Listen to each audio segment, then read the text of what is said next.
legislation includes a tax increase, something the governor has said he does not want to see happen. And this is the second time Republicans in the state government have been on opposite sides of an argument in as many months. Well, THV 11's Winnie Wright tells us how both sides think the highway improvements should be funded.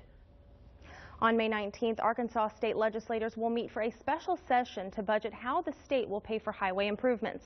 Those Republican senators say there should be a gas tax increase. The governor's office has said it would like to use the state's revenue surplus, and that is where the battle lines are drawn.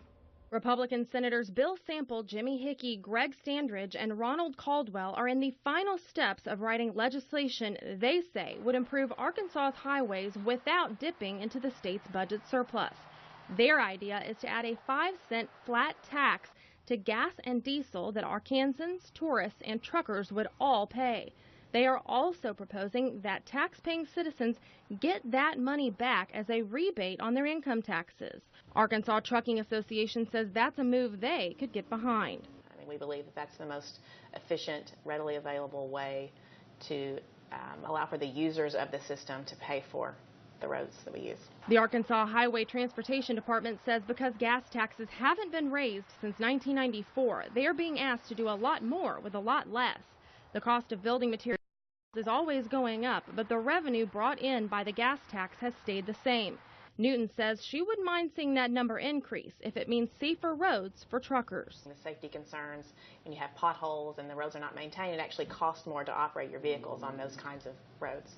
The governor revealed a different plan, one that would use state surplus funds. In a written statement, his office said in part, quote, Arkansans are currently seeing some financial relief at the pump, and the governor has no desire to take that away.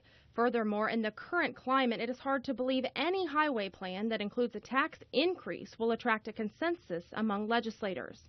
Americans for Prosperity Arkansas backs the governor's plan. We're not going to support any increase in taxes, especially a $160 million increase on Arkansas motorists. Arkansans already pay the highest gasoline and diesel taxes of any state that borders us. We pay the highest income taxes in the whole Southeast, and we pay the second highest sales tax in the entire country. Arkansans are simply taxed too much. State Senator Ronald Caldwell of Wynne, who's helping draft the new legislation, told us, quote, it's premature for anyone to come out against any bill before it's written. Anyone should read the content of the bill before coming out against it. For his part, David Ray says his organization is citing a gas tax increase poll that was created last September. Check out THV11.com for that information and for more information on the proposed legislation as it's released in the coming days.